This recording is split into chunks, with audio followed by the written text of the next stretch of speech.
And in this tutorial, hello, welcome, what's up guys, I am Arjavit, and in this tutorial I will show you how to turn off notification from Snapchat. On Snapchat I will show you how to do it, so you may like, subscribe, share to others, write a comment. Okay, and let's go. So first what you need to do is enter in this place.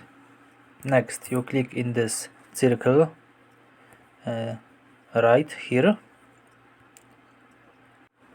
Next you're scrolling down and you have here notifications, and as you can see you must just turn off everything what you need.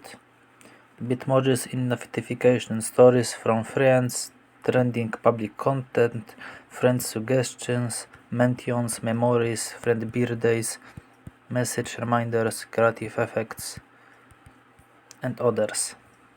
And you did it. And you may just